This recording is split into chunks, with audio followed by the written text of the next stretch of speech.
One, go. Hello and welcome to the Bar Stewards Enquiry Sunday Sermon. My name's Lee Keys. I'm standing in for Catherine Fry, who is absent tonight, but with me as always is my partner in crime, the master of disaster, John Lang. And we've got a cracking show for you tonight. We've got some great topics. But before I get on to the topics, I'd just like to pass on a sad notice, and me and John feel the same about this. The sad death of former Racing Post journalist Paul Haig.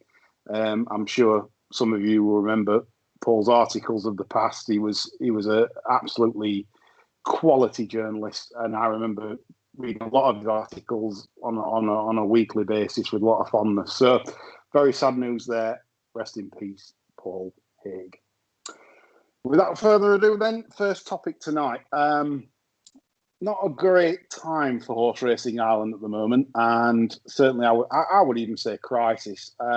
Article in the Racing Post this week: whistleblower reveals drugging going unreported. I mean, that in itself, basically, so horse racing Ireland, in a nutshell, are not making public their findings of trainers doing wrongdoing. Does that bring confidence to the sport, John? No. I mean, to me, it just sends the wrong message all ends up, you know.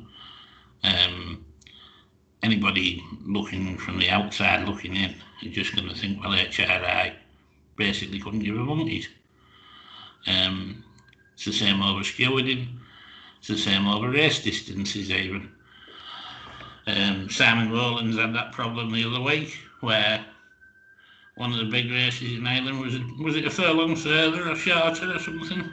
Yeah, they're not marking out the rails. Yeah. And I have a little bit of sympathy for Ireland insofar as I don't think everything over here is as crystal clear as it ought to be. Whereas I think in America and France, the main organisational bodies are clear that they're in charge of regulating their sport and are not close to the participants. Whereas here in Ireland as well, they tend to mix socially. I mean, sometimes when you see the verdicts on inquiries, you'd struggle to guess which party had been in charge of the investigation, HRI or the person being investigated. Yeah. And I think it comes down to the calibre rather than the background of these people that the regulatory bodies employ. They actively seek out people who have the right background in this country, whereas in Ireland they have a history of seeking out people who won't knock the boat, which would probably take as an added bonus over here, you know? I mean, you talk about boat rocking. Quick little instance here for you. A few years back, I actually applied for a job with Racing Welfare, and I went down to the Jockey Club rooms for a selection day. There was 5 of us, and I had stacks of ideas about getting involved early with the PGA, ensuring they had strong links to the Department of Work and Pensions, organisations that works closely with the employed, providing grants to start up businesses, etc. I'd also spoken to insurance firms about endowments, getting them cheap so people could cash them in when they left racing, so they were leaving the sport with a few quid. And everything was going well. And by lunchtime, I would have said I was 103 to get the job. Then over lunch, the conversation with various luminaries on the board of Racing Welfare went on to discuss racing regulation and marketing. Well, as regular listeners are probably aware, I have fairly strident views on that particular area of the sport. And, you know, I've never been one to sort of sit there and say out. I remember Mrs. Fanshawe getting quite distressed at one point. And the upshot of it was they gave the job to someone who ran away with a trainer's wife to start a business that went bust inside of 3 months. We'd spent our lunchtime telling them all how good they were. which it seems to me that is very, very typical of the sport, you know. Yeah. They want your face to fit before they want anybody that will shake things up at all, you know. It provokes horror, you know. It doesn't just unsettle them. They're actually horrified if you're going to move things on, you know. And I think as well. I mean, the next topic we're going to be covering is the start at Naas today, the debacle there, and like what you've just said about whether your face, it's rather your face fits whether you're or able to do the job. I mean, this is the thing. I mean, what confidence are they bringing into the sport when you're basically dealing with Charles Burns using ACP allegedly, I have to use that word allegedly, to slow horses down for financial reasons. And then on D-Day, they're probably getting a dose of cobalt or something else. I mean, I said, confidence-wise, it's not a betting product. And I think the evidence in the Irish markets on the exchanges, where the liquidity is so low, in other words, confidence is so low, you know, you probably get more matched on Kabaddi than an Irish novice hurdle. I don't know, but that's the kind of level of confidence in Irish horse racing markets on Betfair. It's there to see. It's you know, it's a marked deck. So that's the problem they've got. They really need to clean their act up going forwards, I think. Well, because the regulators have never really had to provide a sport that shows a return. They've always been underpinned by, I hesitate to say mug owners' money, but people are being taken for mugs that are owning horses, and the sport's underpinned by that. And, you know, they've never actually had to create a product that generates profit. Indeed. And they won't grasp the nettle that the profit comes from people having confidence to bet and a vibrant betting market. Indeed. Some pertinent points there, which moves us on, obviously, to our second topic, which is, again, Horse Racing Ireland. And I'm sure some of our listeners will be aware of today's fun and games at Naas. The start today in the 3:15 race today, which has caused some anger amongst people. John, did you watch that start at Naas today? Indeed, I did. And God alone knows what the starter was thinking. I mean, he had to have a clear view of what was going on. He had ample time to call them back. I mean, even your commentator, I mean, Desi sat there struck dumb for 30 seconds, just looking at red flag man, I think. And I thought, if not calling them back, surely they're going to be deemed as non-runners. Yeah. I mean, even the loose horse situation before the race was a farce. Yep. Nobody really seemed bothered whether they caught it or not. I mean, it looked as though at one point I thought, Christ, he's going to let these go, and the horse was still loose. You know, I thought, is there any communication going on? Is anybody talking to him? I mean, we know from the Charles Burns situation there's no CCT raising most of the stable yards. Is there no walkie-talkies as well? You know, can the stewards not talk to the starter? Questions just keep coming with Horse Racing Ireland at the minute. You know, I mean, officialdom is in such a state. Really, you'd probably have to reanimate Conor McLeod or get Kwai Chang Kane from Kung Fu to sort it all out, really. You know? Just somebody walking the earth looking for adventures and things, you know, and get him to spend 6 months there.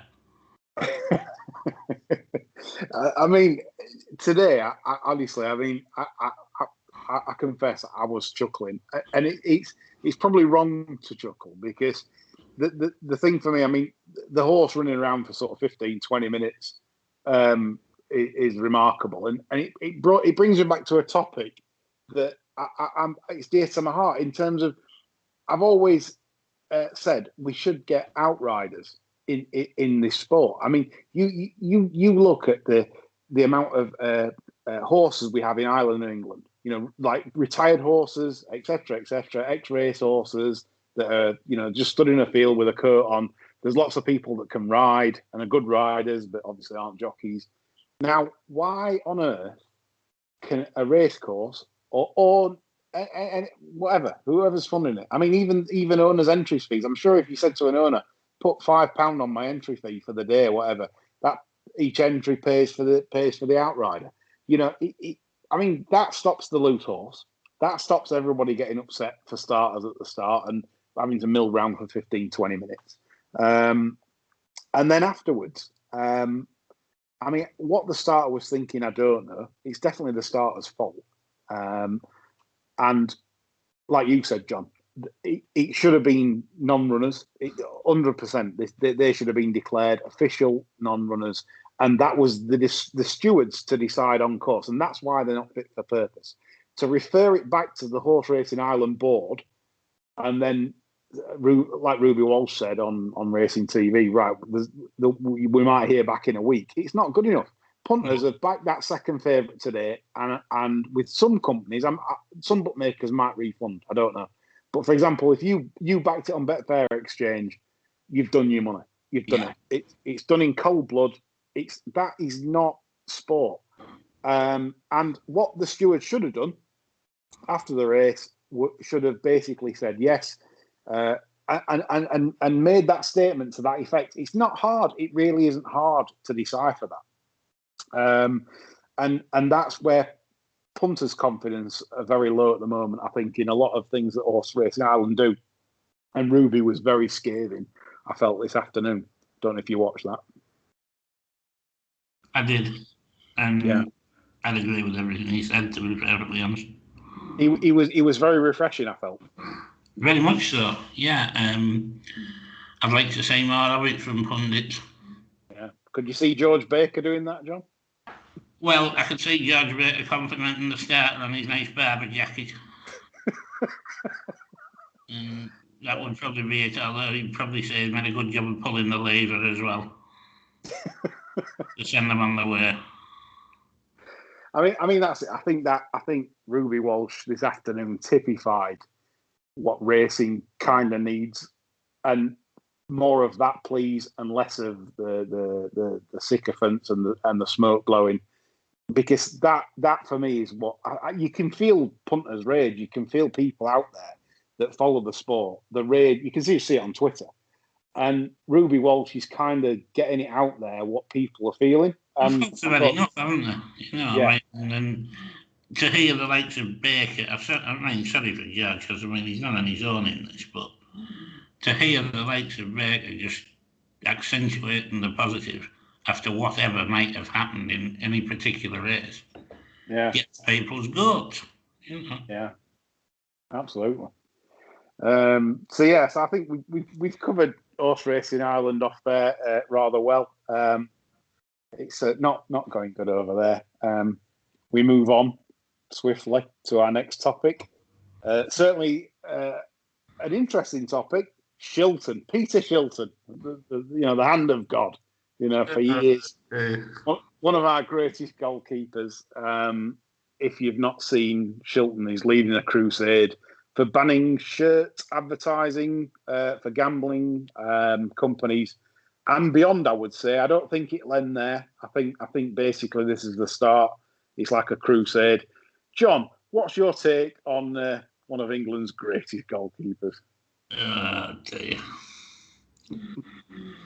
Well, I'm a bit flummoxed by Shilts, to be honest, because I don't always know where he's coming from, because it seems suddenly now he cares about people. And he's got Gary, have another crisp, fatty Lineker on board as well.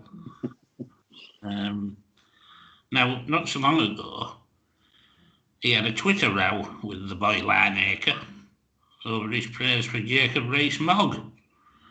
Yeah. Now, this is a man who finds the plethora of food banks in this country uplifting. Now, according to Shilts, he really knows his stuff and presents it in a calm manner. Well, you know, thanks for that, Peter. You're a crash capitalist's wet dream on that performance. But your crash capitalists would be all over letting betting firms advertise on football shirts, especially given the fact that they probably pay 5 times more than potential rivals for the advertising space. They are paying a premium for these spaces, you know. I mean, I get the impression Shilton isn't the driving force behind this, because, I mean, we do need to remember he's thick. Now, he was a staunch Brexiteer, but he doesn't give a stuff about clubs being short of money due to Brexit and the COVID crisis and all the rest of it. Like a lot more with his slant on politics, he only gives a stuff about something if it's something that's affected himself. Obviously, he was a problem gambler. I think he might maybe like the odd glass of something too, but as he's not signed the pledge, he's not have to stop in Guinness advertising on any of the island shirts. Personally, I don't think there's a hope in hell of getting this stopped, because coming out of this COVID crisis, the government will be loath to stop anything that creates turnover, and I mean anything. Yeah. You know, I honestly think, you know, if they opened a holiday camp at Auschwitz, they'd be able to advertise it somewhere if, you know, because the actual state of the economy, you know. I mean, football and the big firms betting on football won't have anything to worry about, because they'll have enough lobbyists paid up in Parliament. McVeigh's boyfriend, he loves a freebie. He's always Phil Davis. He's always getting coverage for speaking up for the fixed odds betting terminals and all the rest, you know. Yeah.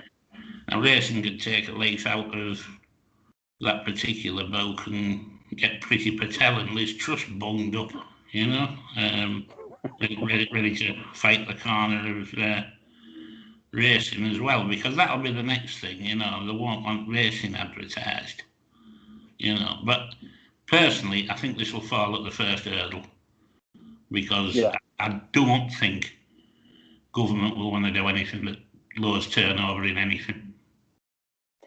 No, I think that is something that I completely agree with. In that, in these difficult times, re COVID, you know, the Treasury purse is going to be rather empty.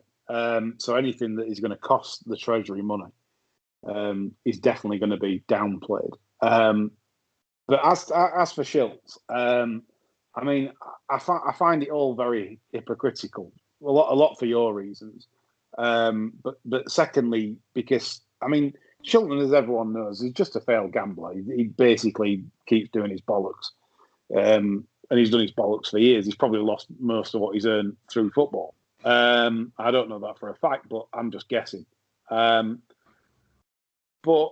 I mean, the argument for banning shirt gambling and also any sort of betting related products is just absolutely so wide of the mark. In that, so by that premise, then are we going to ban hedge funds? Are we going to ban financial houses from attracting people to bet on share stocks? What the stigma of gambling annoys me, because if you're a stockbroker or you've got your hedge fund or whatever, you're a shrewdy, you're a man of or a person of society. Now, how then does it differ? It doesn't. I mean, are we saying that no stockbrokers ever chuck themselves off a building, you know, after a financial crash? You know, the thing is, betting is skill betting, and I'll repeat, skill betting, not chance betting, is the same as the stock markets. It's no different. Betting on a football game or a horse race is skill, because if you can beat the over around the percentage, right, you're going to make money. Now, the problem the problem for bookmakers, where they've got themselves in a little bit of a hole, hence, chance betting causes people to lose money faster. Slot machines, how many spin? For example, Shilton's champion in banning football shirt sponsorship. Well, how can you do your bollocks on a football game? I mean, well, you can, but what I'm saying is, it's 90 minutes. How many spins of a fruit machine can you have in 90 minutes? Games of chance where the odds are against permanently. Like FOBTs. It's sort of target. It's sort of everything's now brought under the same banner by the mainstream media.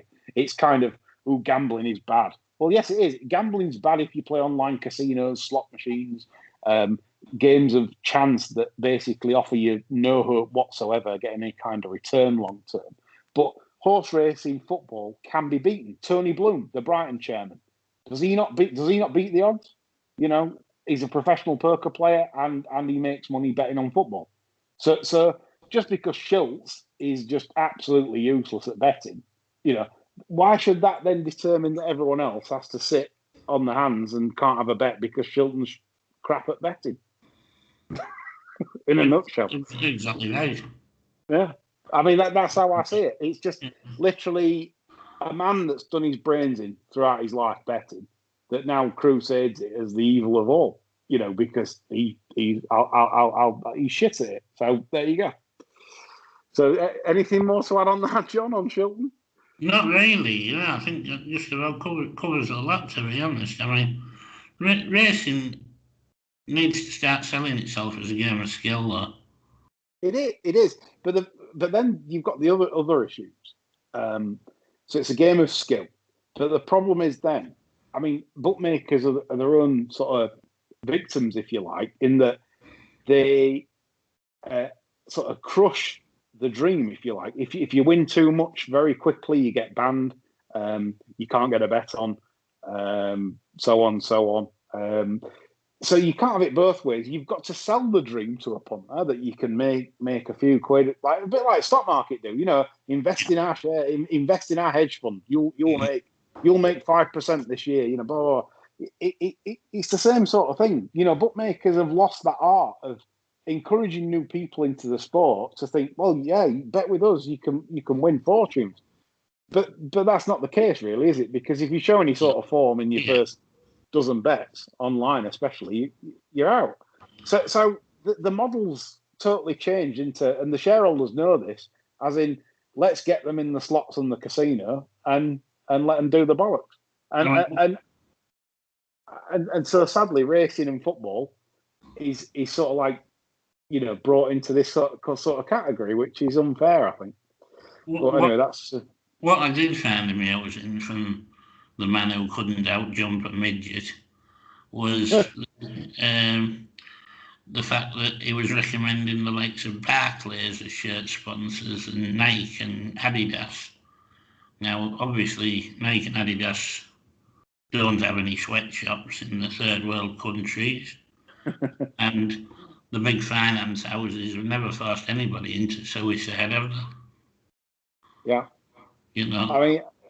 I mean, again, it's what I say on a daily basis, that the higher moral perch you sit on, the harder it is to live up to it. It literally is, because everything we do on a daily basis, when we send them, if Shilton sends a message on his iPhone, where's the batteries come from, to send that message? It's from Africa mines. So, with children on slave labor, you can go on forever, and that's where I go on virtue signaling and moral purchase. You can't live to them, so why bother? It's things need to be done sometimes, and I do agree that some regulations in gambling need to be changed and certainly crack down on. Is this one of them? I don't think so. In a time where football also needs investment, in terms of sponsorships, is this the right time, to be on your virtual signalling perch? No, Shilton, it isn't. Pipe down. That's the sermon verdict. On to the final topic this week, before we go on to the Jimmy Lindley section, is Josh Apiafi on racing diversity. Interesting column This week in the Racing Post, Josh, obviously now is the diversity czar, and obviously hoping to attract more ethnic minorities into the sport. John, views on this? I like Josh. I think he's a great fella.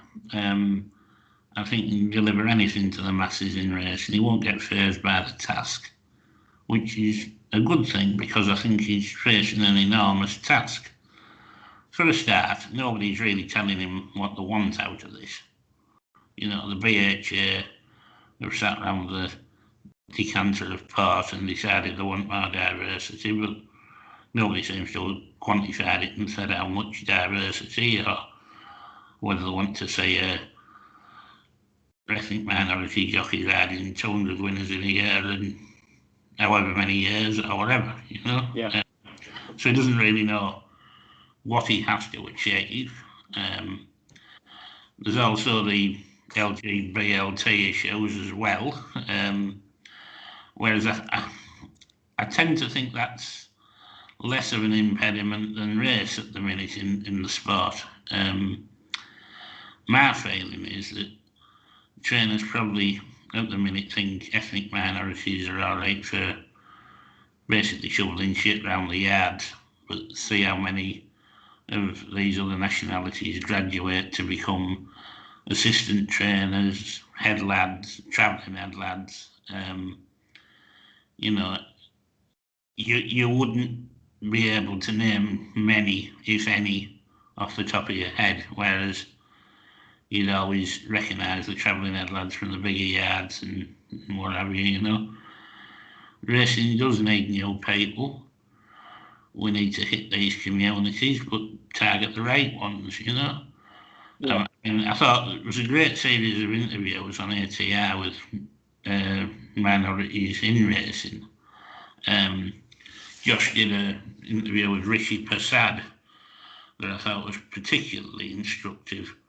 Now, Rishi was a private schoolboy, so he would have had a different experience to most minorities in racing, but he still found himself marginalised.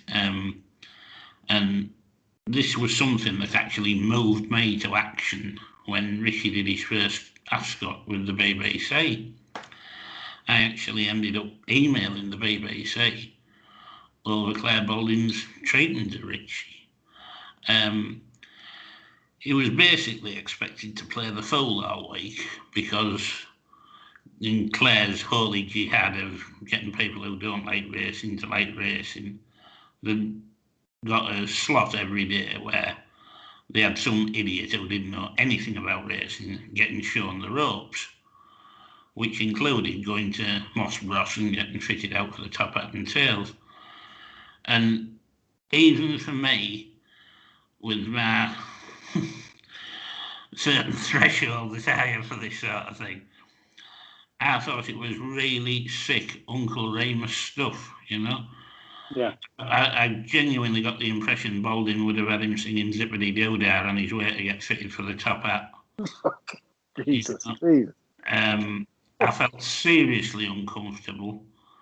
And, you know, I mean, this was involving Balding, who was part of a marginalised minority herself, you would have said, you know, I mean. Yeah. Which absolutely flummoxed me, really. I couldn't believe what I was watching, in all honesty. Racism in racing, I mean, a test point, go out, find the biggest, blackest fella you can find, go in the owners and trainers with him. I bet the only people approach you will be the ones to check your badge. You know, it's frosty, it's not welcoming, and it's not nice, you know. And I think Josh is facing a fair old task, and I wish him every bit of luck in the world with it. I really do. Yeah, I mean, the thing for me, I watched the Rishi Prasad interview, and I've read Josh's articles on this. Where I stand though is a bit more pragmatic, in that, a bit like what you highlighted earlier on in your comments. Definitely, I would need to see a plan, an end game. What are you hoping to achieve? You know, the first black champion jockey, a black champion trainer. What is it you're trying to achieve? Are you just trying to achieve more lads in racing mucking out every day, or are you trying to achieve, you know, like the future? Well, like say what Holly Doyle's done for, say, female riders. If I was a young female wanting to come into racing, I'd be inspired by Holly Doyle. Yeah. What she's done, and that's the thing. So what are you? I've seen a lot of, like, I've not seen many ideas. I've seen what you want, sort of wanting to achieve. You want more diversity. I get that, but the thing for me is I've not seen more meat on the bones, as in, like, right, well, this is what it's going to cost to do. This is because, bearing in mind, we're in a period at the moment where racing is not in the best place, and we might not see it under our eyes at the moment. But for me, I still think many owners will desert the sport because it's too expensive. The prize money's being cut.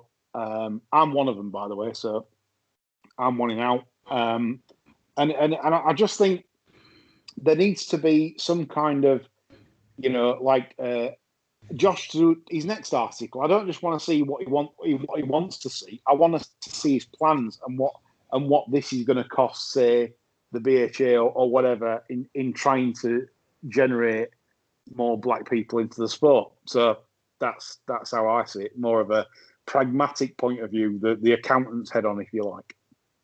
Yeah, I mean, also regarding the work with the LGBT community, I mean, according to the interviewers, apparently we have one gay jockey that's out and proud at the minute. Well, stats tell you that's probably not the case, you know? Yeah. But racing again, the atmosphere in the weighing room, we've had the chill with Briny Frost. Would the weighing room be the ideal place to come out to your workmates? My guess is, Yeah. you know.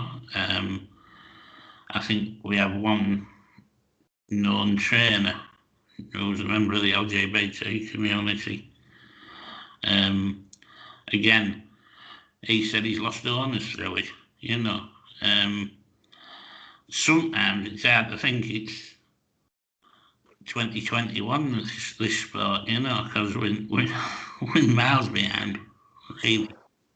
Well, I mean, I'll finish off by saying it. I mean, we shouldn't be in an era where anyone ever looks at race, you know, like sexual or orientation. You know, it really, it's just so backward. But I think that's what's hurt me this year, in a way, that the fact so much is focused on race. It shouldn't be like that. I've never looked at it like that. I've never opened my eyes to. I'll be honest. I've never opened my eyes to it because I never look at it. I've never ever looked at it at skin colour in terms of achievement or whatever. I've just never even. It's never crossed my mind.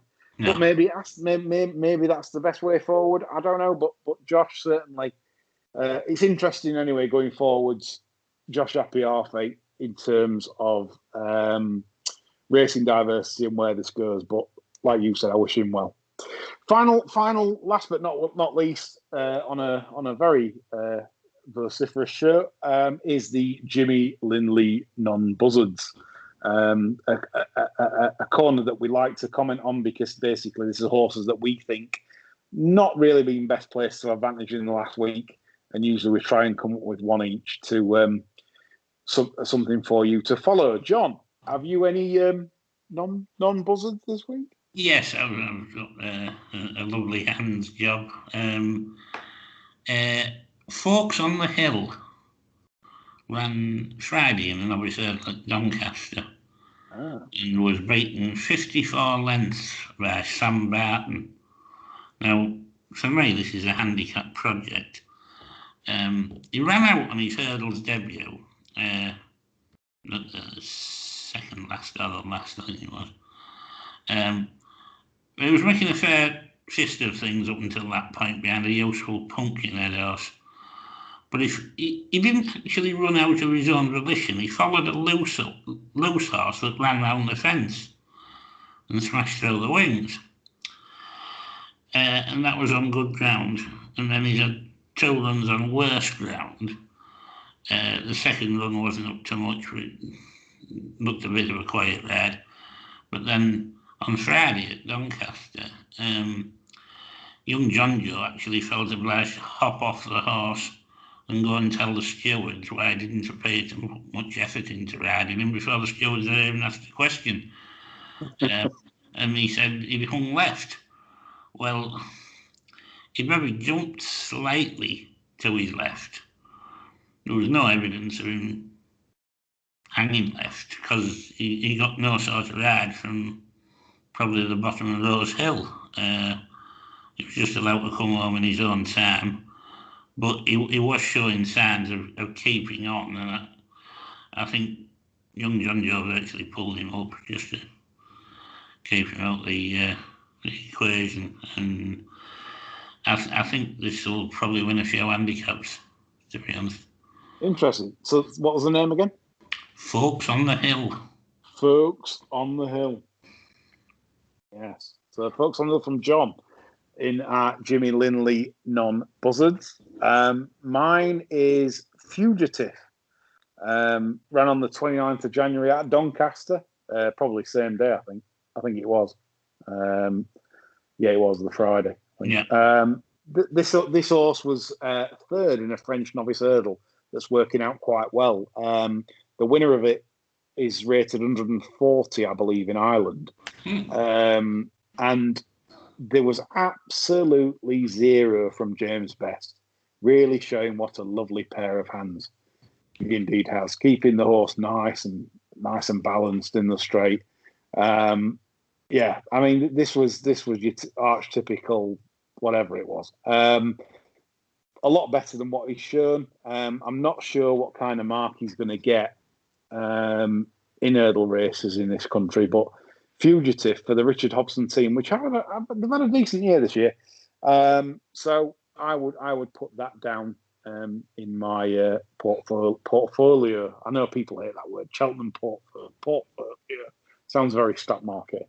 Anyway, so yeah, Fugitive would go down for me, and together with John's horse there for our Jimmy Lindley non-Buzzards. That's to wrap off a great show, I think, this week. We've covered some very interesting and important topics. Important topics. Yes, absolutely. And don't forget to tune in on Friday, where we'll be previewing, obviously, the Dublin Festival next weekend and lots of big racing action taking place on the Saturday, where we hope to tip more than one winner. Like we did at the weekend. At least we took one winner. Dorking Boy, nice. 11's into 13 to 2, bang. At least we did one winner. That's all from us then this evening. So don't forget to tune in next Friday, next Sunday again for next Sunday's Sunday sermon. That's all for now. Bye.